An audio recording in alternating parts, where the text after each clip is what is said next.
We welcome you. We heartily welcome you to a new season. We are. It's just four-seam, grip it and rip it right now for Casey Evans. That one at 97 miles an hour. You're going to see a 2 and a 4-seam fastball, slider, curveball, and changeup. 3 fastballs so far.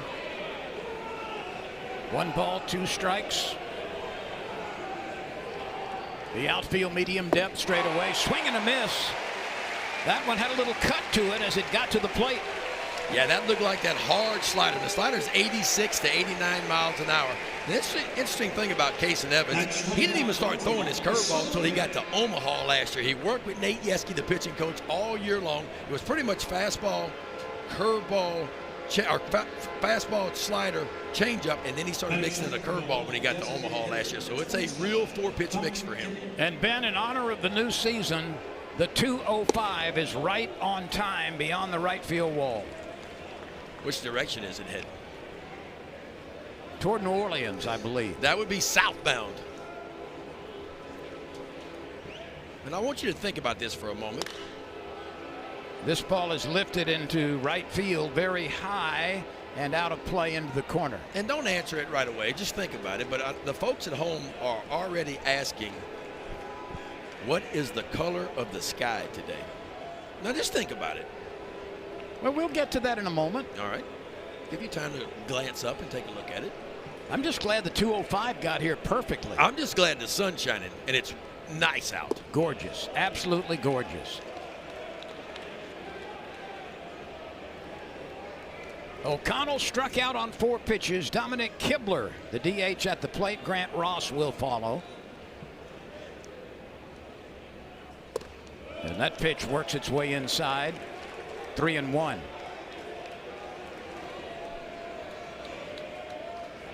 Kibler is from New Berlin, Wisconsin. He's a junior.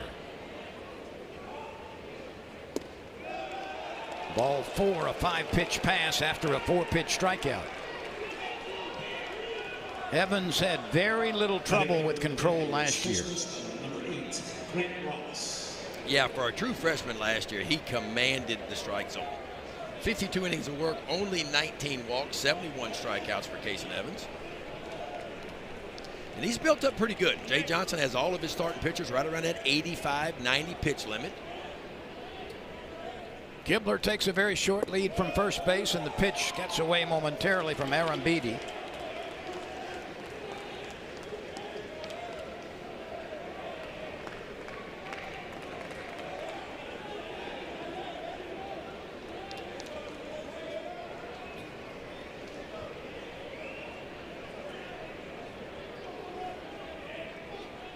The 1-0 fouled away. Let's check LSU defensively. The pasture is the same, but the position players have switched defensive assignments. Chris Stanfield in left. Derek Curiel has moved from left field to center field from a year ago. And Jake Brown continues his role in right field.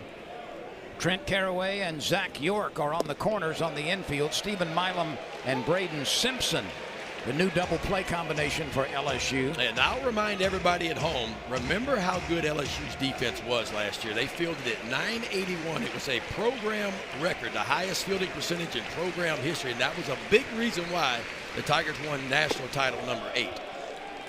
As you mentioned, there's only one returning starter in that infield. That's Stephen Milam, who was outstanding making the transition last year, Lynn, from second base over to shortstop. He made a total of 5 errors at the shortstop position. That's how good he was. That's an extremely low number for that position over the course of a lot of innings.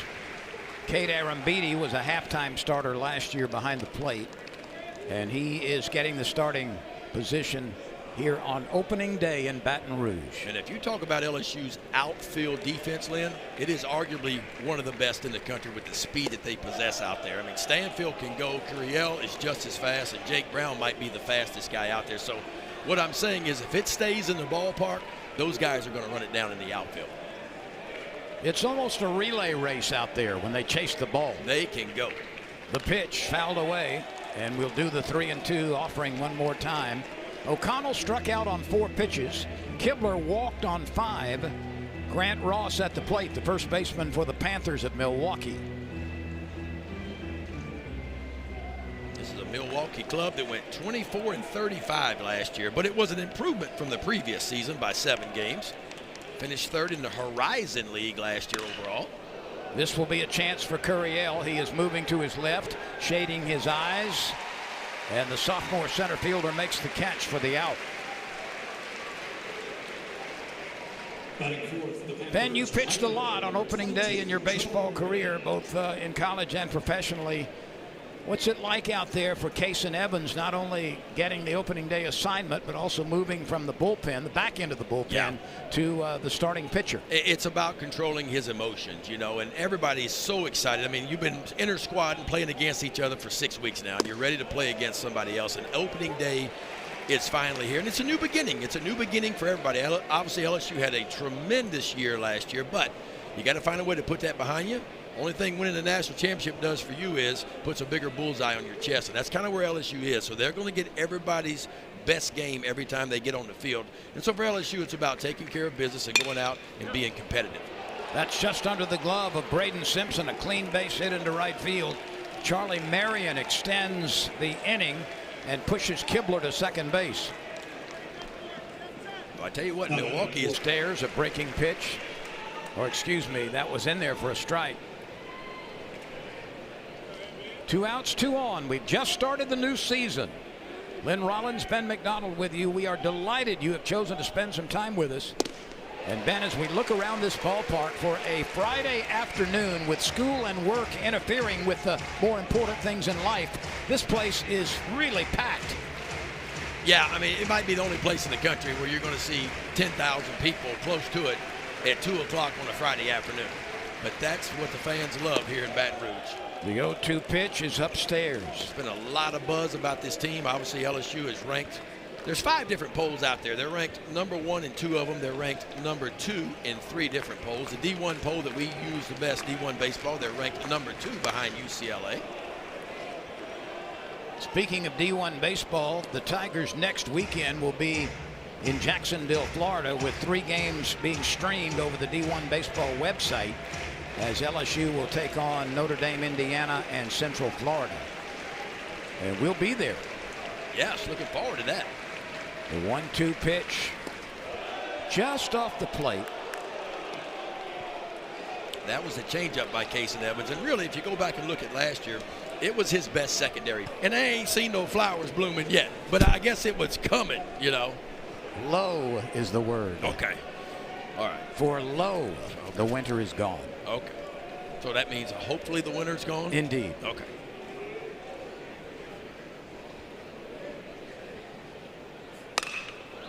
This ball is tagged. Right fielder circling and makes the catch. A step or 2 in front of the warning track. That was Charlie Marion who grabbed that deep fly ball to right by Chris Stanfield. That one sounded good. Made it to the warning track almost, but hauled in by Marion. Yeah, we were talking about this. The ball's going to carry pretty good today. I mean, you go back to last year, it was cool on opening day. Opening weekend was kind of cool. The wind was blowing in, ball wasn't jumping. But if you look now, weather 75 degrees, not a whole lot of wind, but what wind is there is kind of pushing gently out toward left center field. So you're going to see the ball bounce a little bit more today than what it did last year on opening day. Derek Curiel opens the season batting second. He was the leadoff hitter for most of the year in 2025. And Ben, in my certainly less than expert opinion, to me, Curiel was the best leadoff batter that I personally saw in the country last year. I'm sure there were some that certainly approached his skill level, but this is one of the elite leadoff hitters a year ago. He's batting in the number 2 hole to get things started this year. Yeah, and if he looks bigger to you folks at home, your eyes are correct. He is bigger. He didn't go play summer ball this year. He wanted to really hit the weight room, start eating a little bit better. And you can tell he put on about 12 or 13 pounds, they say, and he looks a lot better, more physical. This is his draft year. Of course, he is a draftable sophomore. We would all love for him to come back, but folks, I'm going to tell you, if he stays healthy, he is not coming back to Baton Rouge, because right now he's projected to be an early first-round draft pick.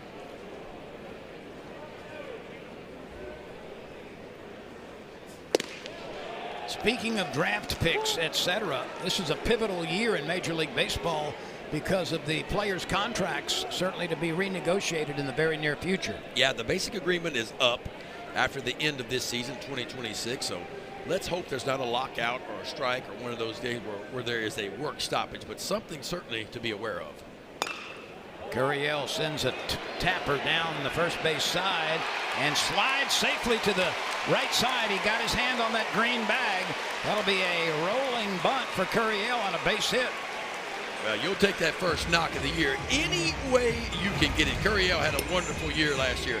He hit .345. He catches that breaking ball right off the end of the bat. It is a foot race between Ross and Curiel head first in to that green bag with his first base knock of the year and the first base hit of the year for the Tigers. That's the 90th base hit in his career at LSU.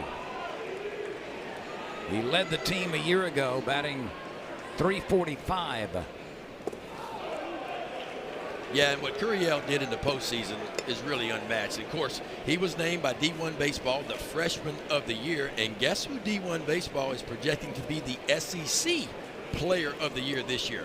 That man right there you're looking at. They're picking the sophomore, Derek Curiel, D1 Baseball, to be the Southeastern Conference Player of the Year. That's what they think of him. That is about as high praise as you can possibly achieve. Stephen Milam at the plate. Milam is one of those guys you can plug in to the middle infield positions. Last year, of course, the shortstop. Year before at second base. But he's been so very, very steady. And Stephen Milam has been a huge contributor to the LSU success the past couple of seasons. He closed the year just under 300 last year at .295, but Milam, as well as several of his teammates, really was on fire during the postseason action. Milam's just one of those kids that's got a slow heartbeat. We saw it in the big moments. Seemed like when the stage is the biggest, the lights are the brightest, the crowd is the loudest, Stephen Milam seems to come up big, and he's done it since he stepped on campus here in Baton Rouge. He's always been a big-time performer. Go back to his freshman year, the walk-off home run in the SEC tournament, some big moments last year in postseason play.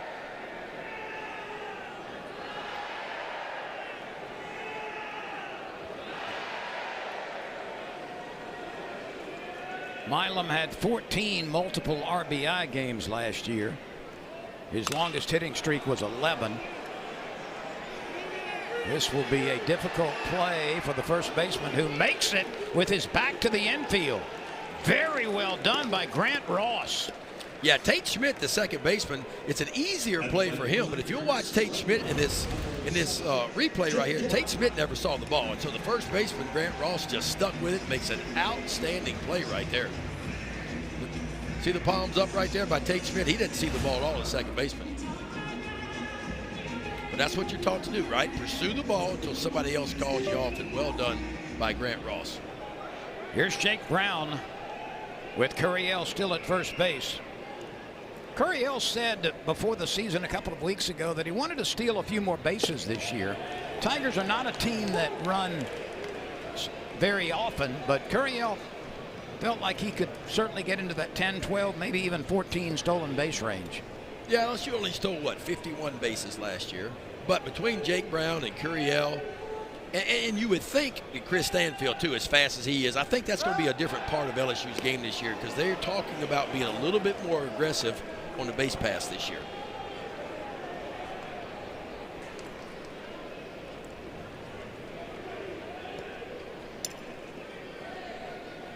Now, a little bit more difficult to run against a left-handed starter, obviously.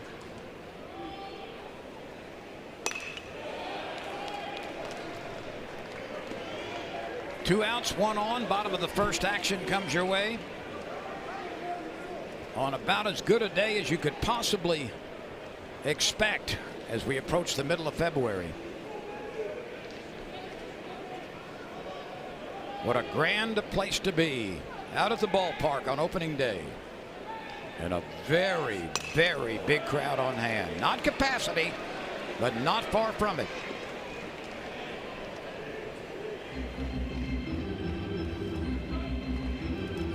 Oh, they love them some baseball down here in Baton Rouge. You know, Ben, there's almost something romantic about LSU baseball and the place it occupies in thousands and thousands of fans' minds. A ground ball to the right side, picked up by Schmidt on over to first base. The Tigers leave a base runner. The bad news is that the 30-game schedule in the SEC, it will wear you down. It is physically and mentally exhausting. But what it does do on the flip side, once you get to postseason play, you are prepared for just about anything you're going to see in the postseason. The crowd, you've seen the best hitters, the best pitchers along the way, and so it's just about going out and doing your job at that point. But it's going to be fun once we get the SEC play, and what a year it was last year in the SEC. If you'll remember correctly, Texas A&M was preseason #1 in everybody's poll. They didn't even make it to postseason play. And then, of course, Texas, their first year in the league, won the league regular season championship. Vanderbilt was a #1 overall seed once the playoffs started, and then LSU ends up winning the national championship.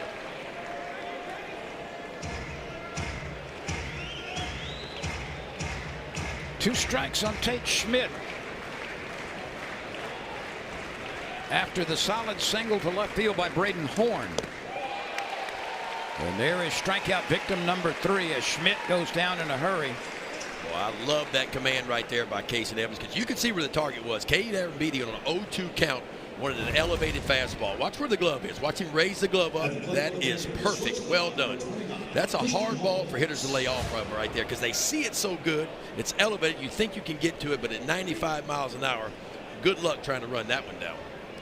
So Schmidt, after striking out 2 batters in the first inning, takes care of, by Evans, takes care of Schmidt with 1 out and 1 on now for Christian Holmes, the shortstop. Holmes hit .238 a year ago.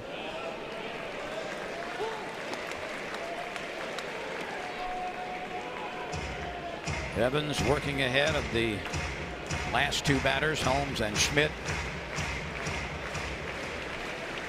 2 strikes, 1 out, 1 on, scoreless in the second. And the pitch a little bit high and away. Well, the command for Casey Evans looks a little bit better here in the second inning than what it was in the first inning. Because I like to watch where the catcher sets up, where the glove is, and then how close the ball comes to hitting the glove. This shot will fully illustrate that. Rocking to the outside part of the plate. We'll see how close he can get it there. Yeah, well done. Consecutive strikeouts of Schmidt and Holmes. First innings are always the toughest ones. And there was a little bit of traffic for Casey Evans, but that's perfect right there. 1 ball, 2 strike counts. He throws a ball right on the edge of the plate. It's not a waste pitch. It's a pitch that makes a hitter make a decision when you can get it that close to where you want it. Here's Tristan Ellis.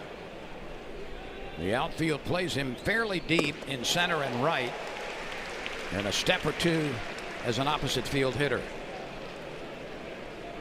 Well, Ben, here's something I know you love to talk about, but Evans has thrown strikes in 8 of the 9 opportunities. Yeah, he just looks a little bit more comfortable here in the second inning. And that's not unusual. You know, that first inning, I always say the first, and it was for me throughout my career, the first inning is the most difficult inning, in my opinion, for a starting pitcher, because the bullpen mound is not the same as the game mound, and you can't create that adrenaline flow in the bullpen that you get when you step on the game mound, and then you're facing the other team's best hitters right out of the chute. What I'm saying is, you got to be on point when the game starts, and if you're not, you can give up a run or 2. But first pitch strikes are so statistically important over the course of the game, and he has thrown 8 of 9 strikes on first pitches.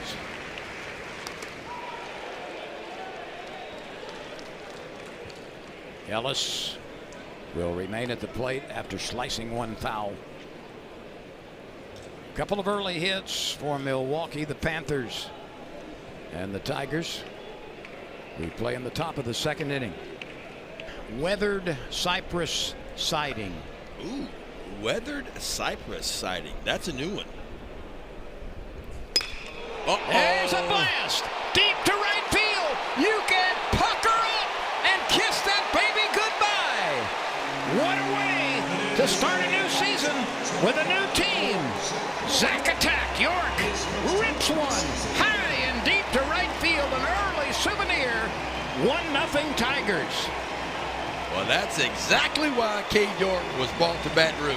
The Cajun, or we should say the Creole Bambino. And boy, he wasted no time at all. He's a big kid, 6'2", pushing 3 bills. But I tell you what, he got every stitch of that one right there. And what a way to start off his LSU career. Watch this, left on left, elevated fastball. And he knew it, Lynn.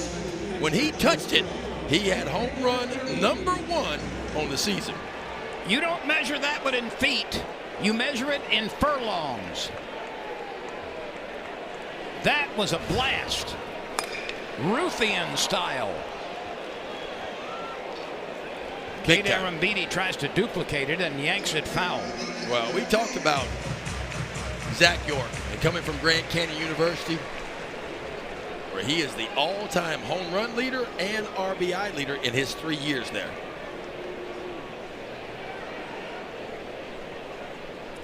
Arambidi out of Tomball, Texas.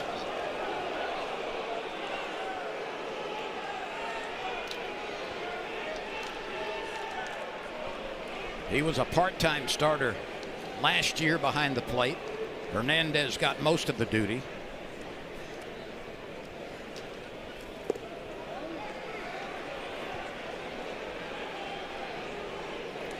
Boy, you talk to the LSU players about the newcomers, the guys that came in, like Zach York and Trent Caraway and Braden Simpson, and that's one thing Jay does and Josh Jordan does so well, assistant coach for LSU, is it's not about just going to get good players. It's going about get good players that actually fit in well. Arambidi finds the hole between third and short.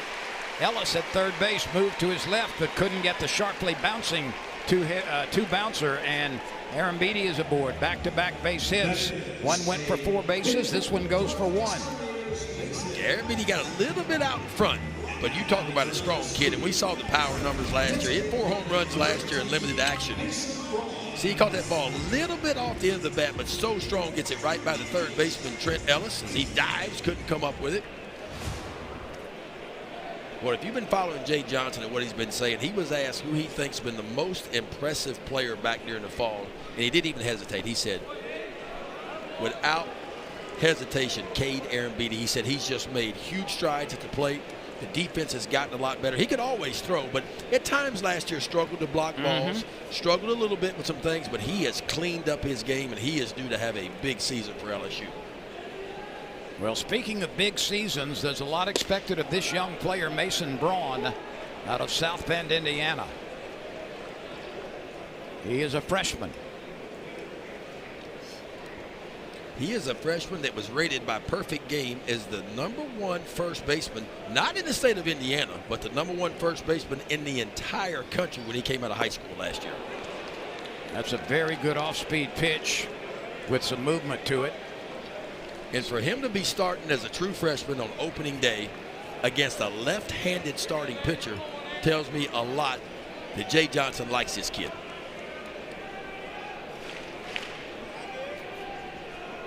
Milwaukee is very deep and playing him as an opposite field hitter by a few steps. There's a look at the outfield. You can see O'Connell shifted over maybe 4 or 5 steps in center field. And right fielder Marion is nearly scratching his back on the fence.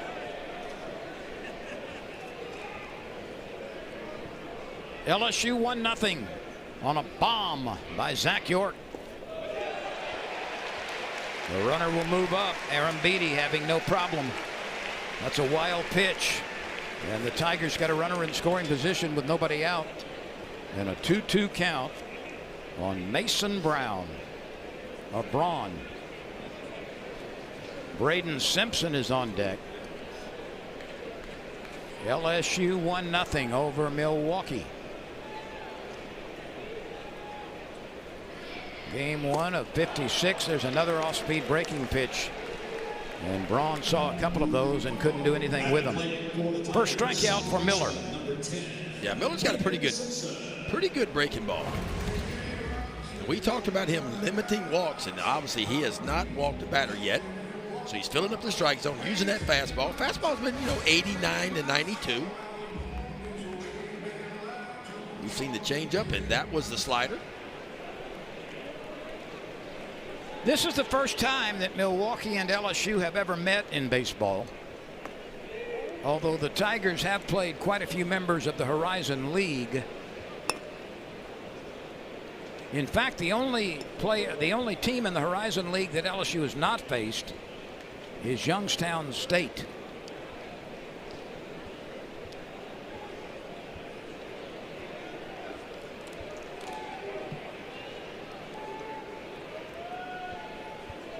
Simpson is a Virginian.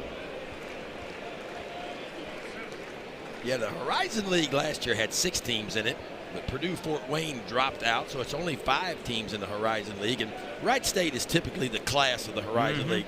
They're in the NCAA tournament, it feels like, just about every year. Northern Kentucky is a member of the league, along with Oakland, Youngstown State, and of course this Milwaukee team.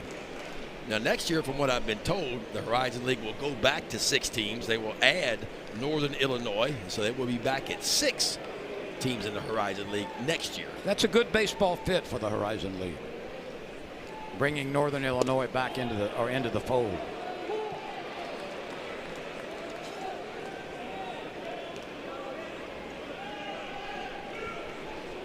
What a year Braden Simpson had last year at High Point. 22 home runs, 78 RBIs. There it is. How about that batting average, Lynn? 389 he hit, and he's hitting 8th for LSU. Those are Triple Crown type numbers, aren't they? 100%.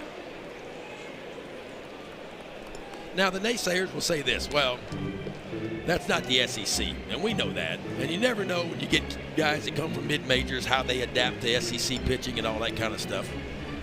But you remember Daniel Dickerson, he didn't have any problem at second base last year for LSU. Like, he adapted well coming over to the SEC. The 3-2 pitch. He went after one that may have been elevated. So back-to-back strikeouts for Miller. He has recorded them at a good time. Yeah, I love this pitch here. Wanted that elevated fastball, and he got it just about letter high.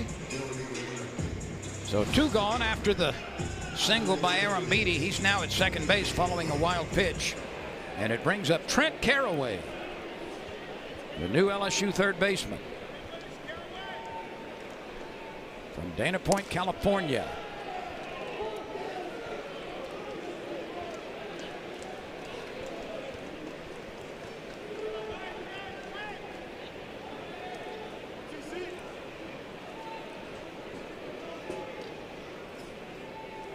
Caraway uses a slightly open stance. And the pitch belted high and deep. Let's see if it's fair or foul. It is a foul ball. That ball was mashed, wasn't it? Yes, it was. Well, Caraway hit 12 homers. And what you got to remember about the West Coast, especially up there at Oregon State, the ballparks are bigger, one.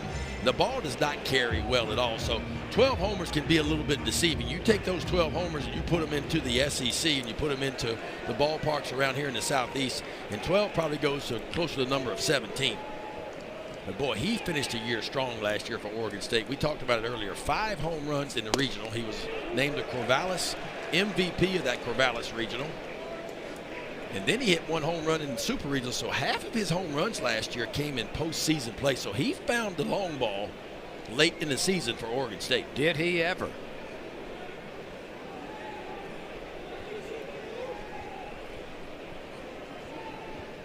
Two outs, a runner at second. The 1-2 pitch. Popped up.